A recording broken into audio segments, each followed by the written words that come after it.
ഞാൻ ആദ്യം എൻ്റെ അമ്മയോടെ പറഞ്ഞേ, അമ്മ എനിക്ക് തീരെ പറ്റുന്നില്ല അമ്മ, ഉറങ്ങാൻ പറ്റുന്നില്ല, ഭയങ്കര സ്ട്രെസ്സാ, തലവേദനിക്കുന്നു, ചില സമയത്ത് ബ്ലൈൻഡ് ഫീൽ ആവുന്നതെന്ന്. എൻ്റെ ലൈഫിലുണ്ടായ ഒരു ഇൻസിഡൻറ്റ് പറയാം. ഞാൻ മണപ്പുറത്ത് .NET ഡെവലപ്പറായിട്ട് വർക്ക് ചെയ്യുമായിരുന്നു. കുറച്ച് മെഡിക്കൽ ഇഷ്യൂസ് കാരണം അവിടെ നിന്ന് റിസൈൻ ചെയ്തു. ദെൻ ഒരു 2-3 മന്തിന് ശേഷം ഞാൻ ലുമിനാറിൽ ജോയിൻ ചെയ്തു. കാലിക്കറ്റിലെ ഫസ്റ്റ് ബാച്ച് ഞങ്ങളായിരുന്നു, angular full stack. Then course കഴിഞ്ഞിട്ട് ഒരു 1 മന്തിനുള്ളിൽ തന്നെ ഞാൻ പ്ലേസ്ഡ് ആയിരുന്നു.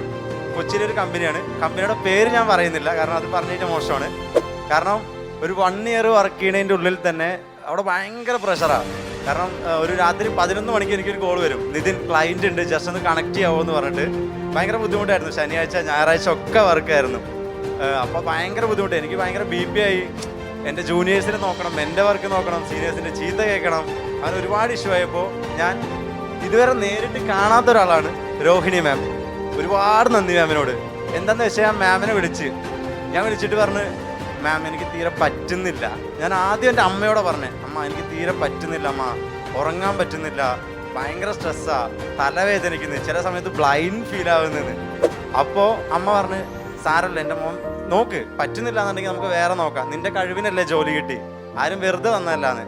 ആ സെക്കൻഡ് തന്നെ ഞാൻ വിളിച്ചു. എനിക്കൊരു ധൈര്യമായില്ലേ, ഒരു പോസിറ്റീവ് എനർജി. ഞാൻ രോഹിണി മാമിനെ വിളിച്ച്, മാം തീരെ പറ്റുന്നില്ല, എനിക്ക് തീരെ നടക്കുന്നത്. മാം ഒറ്റ വേട പറഞ്ഞോളൂ, എൻ്റെ മോൻ നിർത്തടാ,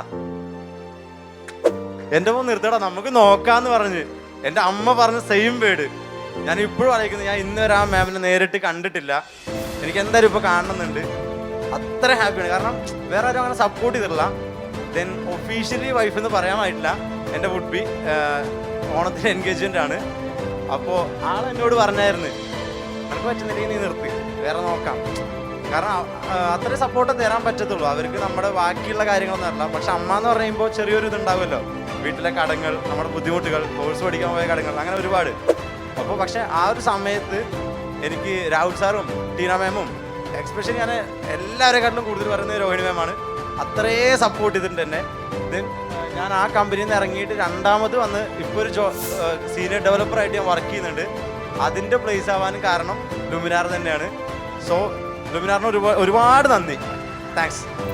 യെസ്, നിതിൻ കാണാത്ത നിതിൻ്റെ രക്ഷകയാണ് ഈ വരുന്നത്. രോഹിണി മാമിൻ്റെ ഒരു ഒറ്റ വാക്കിലാണ് നിതിൻ്റെ ജീവിതം മാറി മറിഞ്ഞെന്നാണ് നിതിൻ പറയുന്നത്.